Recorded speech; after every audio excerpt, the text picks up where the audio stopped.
E, na verdade, existem estudos que tem umas teorias de que o gene do tabagismo seria o mesmo gene para a depressão. Então, assim, como as mulheres são mais propensas à depressão, isso aumenta a probabilidade delas fumarem. Por que as mulheres têm mais tendência? Por causa dos hormônios? O que? A depressão? Isso é hereditário. Isso é hereditário. Hereditário mesmo. Parece que a mulher tem mais tendência à depressão do que um homem, né? Mas exatamente isso é hereditário. Isso é biológico, é um DNA, no código genético mesmo. Não, na verdade, mulher tem mais tendência a algumas doenças mentais do que os homens. Particularmente doença do pânico, depressão, alguns transtornos de ansiedade, são mais prevalentes em mulheres. Em compensação, o homem morre antes que mulher, portanto a gente se vinga nessa. Eu só queria dar uma partezinha sobre a questão do ganho do peso, né? Que nós mulheres realmente privilegiamos, enfim, essa questão. E às vezes até um pouco exageradamente, novamente mídia, modelos, aquela coisa, propaganda, enfim. Mas de qualquer maneira, só para ilustrar, eu quando parei de fumar, eu emagreci. E, bom, como nós psicólogos gostamos às vezes de teorias bem complicadas, enfim, uma das explicações desse meu emagrecimento foi temporário, depois eu normal, aí eu fiquei com meu peso normal. Foi um luto que eu fiz, a perda do cigarro. Então eu fiz um luto e emagreci. Exato, porque o cigarro, para quem já fumou sabe como é que é.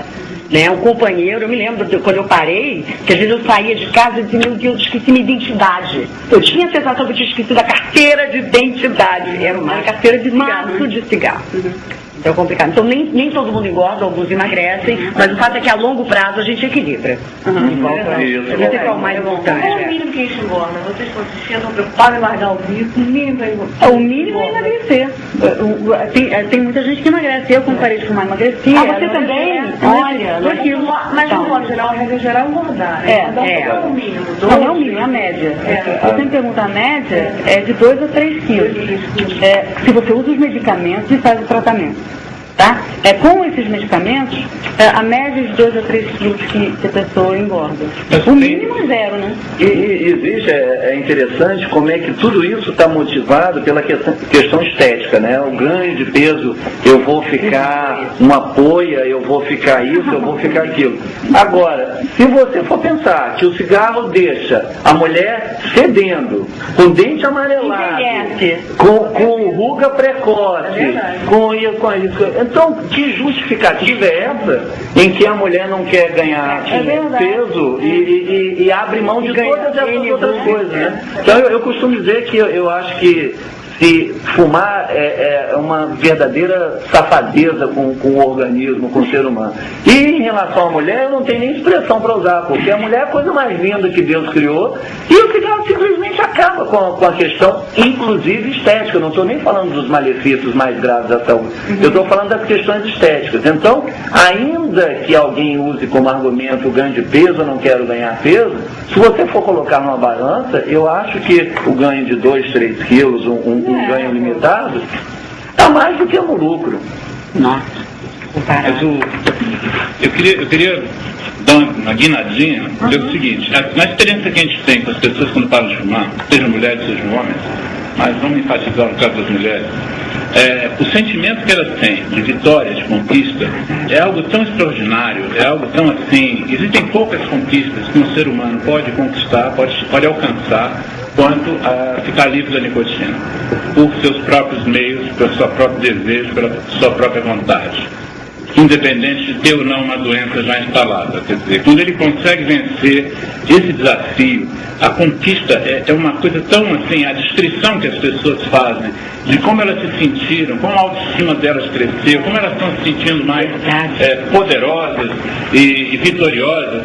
Em geral, essa preocupação, na maioria das vezes, com o ganho de peso, é uma preocupação prévia à vitória. É uma preocupação, é um temor no futuro.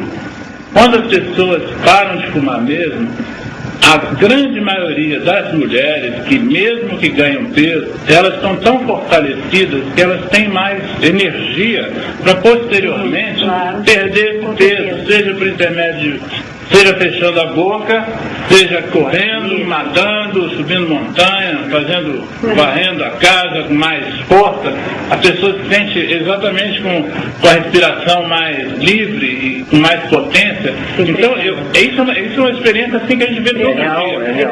Aí eu queria, me veio, analista, não sei se a sua também é semelhante. A ideia é a seguinte: quando você descreveu bem a coisa, você tem um companheiro, ela fez essa comparação, né? Eu acho muito apropriada. Esse companheiro, a gente não quer perder, por pior que ele seja. É igual eu, por exemplo, ter uma relação com uma pessoa que estivesse me traindo permanentemente.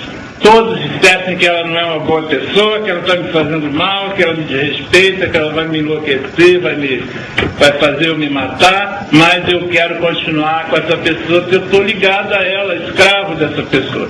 Quando a gente perde essa pessoa, no caso, quando a gente consegue se livrar desse diabo, desse cigarro, existe essa sensação de perda mesmo, é concreta, né?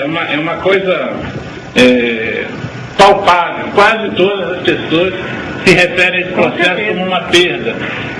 Quando a gente vence esse processo de luto, a gente tem que se permitir ter esse luto.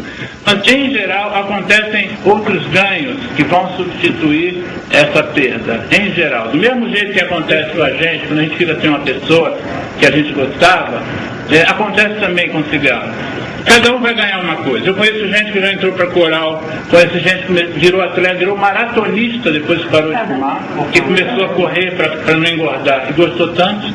Conheço gente que virou intelectual, ficou trabalhando mais intensamente. Conheço gente que parou de beber, tinha graves problemas com a bebida, mas ficou tão fortalecido que conseguiu parar de fumar, que parou de beber, né? E os relatos que a gente tem é que é uma conquista essa coisa da nicotina, porque muitas pessoas que passaram pelas duas dependências falam que parar de beber, às vezes, é menos doloroso e mais fácil do que parar com a nicotina. Muita gente é uma danada, uma droga desgraçada.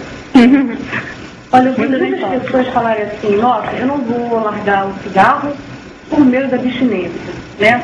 O que é essa síndrome da abstinência, né? E todos apresentam os mesmos sintomas, tem pessoas que têm certos sintomas, outros não. Quem gostaria de responder? Fica aberto. Eu queria começar respondendo isso, que eu adoro falar. Adoro esse estado de bichinho.